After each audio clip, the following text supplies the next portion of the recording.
Hey guys, what's happening? Hope you're doing well. I am out and about and I've got a brand new little toy. It's the DJI Osmo Pocket. So it's a tiny little stabilized 4K video camera, and I've got it attached to a little handheld tabletop tripod from Manfrotto. It's this small and light little combination that has given me some creative freedom and flexibility that I didn't feel like I had with my regular Sony camera when I was doing videos and vlogs. So let me share some thoughts on that. The first thing I like about it is it's small and light. I mean, this thing is so tiny, it literally fits in my hand. And even with the tabletop tripod, I mean, it's still something I could put in my pants pocket or a very tiny bag and just carry literally anywhere, because there's plenty of times when I'm going places and, it might be really interesting or fun or something to take some video, but I don't want to get my stuff out. I get kind of lazy, and, sometimes setting up my Sony and attaching it to the GorillaPod and then doing all that, it's just it's not very conspicuous. And while I'm not trying to be secretive, I just like the fact that this is small and light and inconspicuous, and so it just works well for me and what I like to do. So I'm sure you've probably heard of this little device. As I said, it's super small and light, but it's also shoots 4K, and it's a stabilized camera. In other words, it's a gimbal built in, so it's literally can fit in the palm of my hand. And I could just break it out anywhere and take photos and videos. It does take stills. They're 12 megapixel. And, I'll be honest, the video quality, considering the sensor, this is not going to be like a low light video camera. This is not Jim out trying to produce some Discovery Channel or Nat Geo quality film. But, this camera is not for that. This camera is for what I'm doing right now, which is I'm walking somewhere and I want to talk about either kind of a vlog or talk about the shot that I'm setting up and doing. And I always felt like, having my GorillaPod with my Sony on it and setting all that up and trying to do that and take photos was just difficult. So I'm trying to simplify, I guess, is the best way of putting it.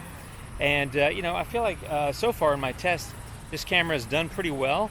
I'm walking now, as you can probably tell, and I feel like I haven't seen it, of course, but the footage is going to be pretty solid. In other words, not really shaky, and that's something I didn't have with my Sony, and that's because I didn't have a stabilizer or a gimbal for that. Even the new DJI Ronin SC, I think it's called, which is their smallest and lightest one, is still going to be many times bigger than this, not to mention more expensive. And so, again, it's just it's simplification for me. Now, keep in mind that the video quality from that the Sony camera that I use, God, it's hot. Summer in Texas. The video quality is going to be better than this, but for what I'm doing, which is vlogging, walking around and talking to you guys, and sharing some thoughts on something, or just showing you kind of the behind the scenes of a photo, this is fine, to be honest. Not to mention, there's a lot of times when I go on a trip that's really short and I don't have time to really get out and take a lot of photos, but maybe I want to, so I might bring a camera with the prime lens and get out and take a couple of photos. But I don't bring my video camera on those kind of trips because there's not time, and I don't want to bring it because it's too big. But with this thing, I feel like I can just stick it in my pocket and go. So I'm just pretty excited about it. One of the other things that I think is really cool about this, in addition to shooting 4K 30 frames per second, is there's also a slow-mo mode, so I can take slower video. That's going to be great for B-roll and things like that, which obviously I can do that on my Sony camera. It's a very capable video camera, and to be clear, I'm not trying to compare the two in terms of performance. I'm comparing the two in terms of how often I can't even speak. How often am I going to use them? And the truth is, I don't get the Sony out a lot because I get tired of setting it up and getting it on the GorillaPod, which is a pain in the butt, and all that kind of stuff.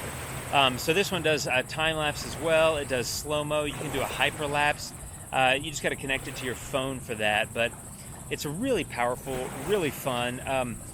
Now, it's not going to be a low light camera, so I don't anticipate walking around in cities at night and getting like amazing footage, but again, that's okay. I'm using this for vlogging and for fun and for B-roll and just kind of quick shots on the go.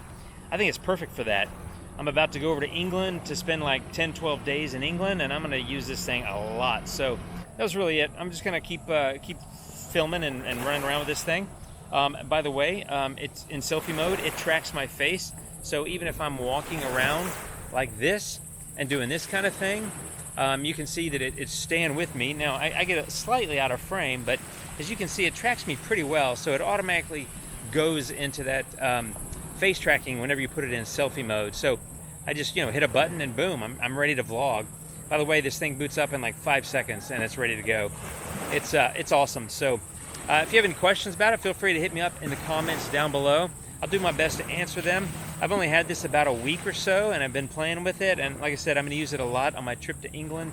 But I'm having a great time, and I hope you find this useful, and I hope you like the footage. And I hope I like the footage.